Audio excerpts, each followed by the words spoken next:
Hello everyone, it's Heather and I'm back with another video. Today I'm sharing with you my Silhouette Mint machine. I was super lucky and I actually won this machine on Instagram. Silhouette America, you should go follow them on Instagram. I'll link them below. But they were having a giveaway. This was actually back in April, and so all you had to do was like their photo and tag someone in it, I think, so that the word of the giveaway would spread, of course. And so there was two winners, and I was actually one of them, and I couldn't believe it. I didn't want to believe it was real until I had it in my hands. So a couple weeks later it arrived in the mail, and I'm just really excited to start playing with this machine. It's something that I had admired when it first came out. It is still fairly new and they're obviously still doing marketing for it. I'm really excited to have this, and I can't believe they just were giving it away, and I also can't believe that I won. So I'm super grateful. Thank you so much to Silhouette America. That's really awesome. And as I said, please go follow them. They have awesome giveaways, and clearly they're not scams because I have the physical product to show for it. So I've already opened this, but I've packed it back up and I'm gonna do an unboxing video for you just to show you how it comes. So you open the box. I haven't actually downloaded the software onto my computer yet. I've just been busy with other things, but I'm going to do that right after I show you this. And then in this video, I'm also going to show you how it works and how I make my first stamp. So here is the instruction booklet, the software for the Mint Studio, as well as a free month trial for the Silhouette store, I believe. So I'm not quite sure how that works because I don't have a cutting machine or anything, but I think it's the same store. So we'll have to see. So here is the actual machine itself, and it is quite small. You can see my hand in comparison. It's about the size of my hand. Let me take it out of this, that'll be easier to see. So there, this is what it looks like. It has the power button right on the top, and this is the size of my hand, so it's about that size. And I believe the pieces go in this way and come out the back or something. Maybe they just, I'm not sure. And there's this switch on the bottom and little rubber feet and the connection ports. Obviously I haven't read the instructions, so I'm gonna do that before I show you how it works because that would be bad. So it comes with two different blocks, and the way that the stamps work, let me just open all this first and then it will be easier to explain. Okay, so you typically, if you're buying a refill, you get either you buy the set with the block and you get one stamp pad, or you buy it without this block and you get two of these, and I think it's the same price for both those types of kits. Of course the price varies based on the size of the stamp. So in this set I got two stamps, so I'm able to make two stamps. This is the size of the first one, and I think it is 30 millimeters square. I'm pretty sure that's what that tiny thing means. And then you get two little label stickers, so that if you want, you can put one on the case and one on the block if you're keeping it with the block permanently, but I doubt that I will ever do that. I'll just share blocks between stamps. Whoops. So then you open this up, the lid keeps it sealed in here.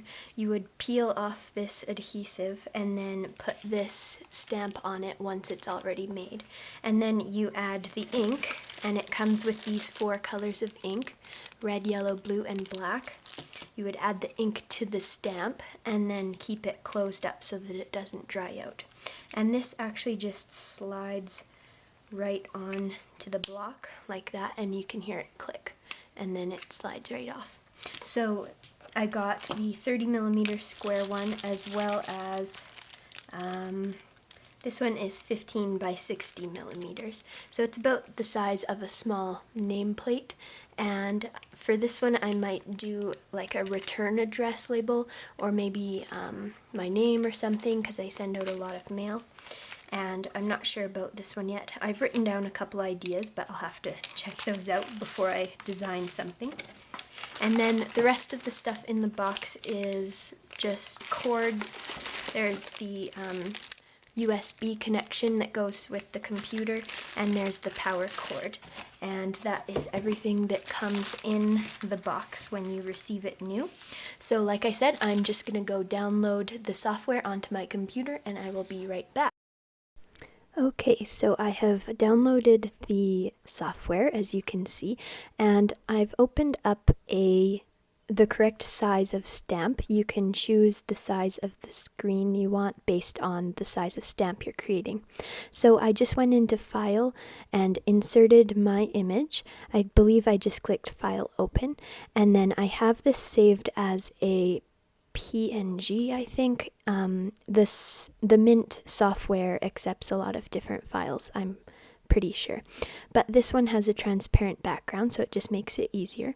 And the way that I created this is by actually hand lettering on just some normal computer paper, and then I scanned it into my computer, and I edited it on my Illustrator software on my computer, and then just inserted it here into the Mint Studio. So you can see when you're ready to print your stamp, you click the leaf up in the top right corner, and then I'm just going to click Start right here. And then the light on my Mint machine begins flashing blue, which means it's ready to insert the stamp. So in the next clip, I'm going to show you how I insert that and just what it looks like. I'll print it out in real time so that you can see what's happening, and it comes out pretty fast. I believe this took about a minute, so it's not too long at all, which is really nice. And then you just have your stamp ready. You can see on the software here that it flips the image for you, because you do want a reverse image of the stamp, of course, because then when you stamp it, it will be the correct way. So you don't have to remember to do that, which is really nice, and I like that it does that for me.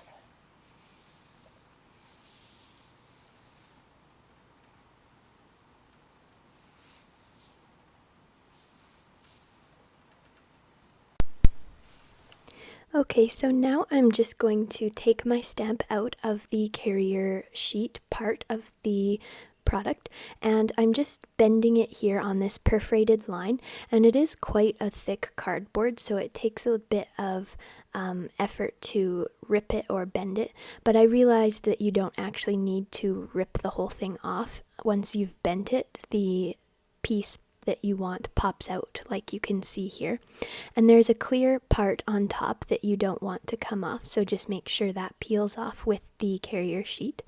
And now you can see I've got my perfect little rubber stamp ready to go. So now what's left is I need to mount it and ink it. So here I'm taking the case and I'm just attaching it to the block like I showed you previously. And I'm going to peel off this adhesive and carefully place my stamp onto the block. You want to do this right the first time, because I'm guessing that you probably can't peel this up very easy to reposition it. It's quite permanent and a strong adhesive, which is good because you want your stamp to last, but just make sure that you get it placed where you want it. And so now I'm just going to take the lid and press lightly so that I know that the middle is pressed on as well. I was a bit nervous to actually touch the raised area. I don't know how delicate it is. So I've sped the inking process up to 2 times normal speed, just so it's not too boring for you. But basically I'm carefully squeezing out a teeny bit of ink, and the bottle pretty much oozed out the amount that I needed. I didn't have to squeeze it very much, so just keep that in mind, because when you do open the bottle, I had a bit of an explosion. It just leaked out the top a little bit because of the pressure in the bottle. So yeah, just use caution when doing that and keep some tissues on hand. So like I said, I'm just squeezing a very small amount onto the stamp, and I'm sorry that you can't really see from this angle. I didn't really realize till I watched it now. But you can see the ink is globbed in some spots, but it actually absorbed quite quickly. I was impressed. So I'm letting it sit for maybe about 5 minutes, and this is later on, and the ink is almost fully absorbed. In some areas it could absorb more, but I was just impatient and really wanted to test it out. So you're gonna have to stamp off your image to get the excess ink off, and that's expected. So the first couple stamps are going to be quite globby, and then once you stamp it a couple times, you'll see that your image is getting better and better. The ink supposedly lasts for about 50 stamps, so you can stamp it 50 times starting from the beginning, I guess. I'm not quite sure, as long as you keep it sealed so that the ink doesn't dry out. But you can always re-ink these stamps too, just by adding more ink. And so here's a close-up of what my images look like. You can see the first stamp is quite globby and you can't read that tiny print. But then as you go, it gets more clear.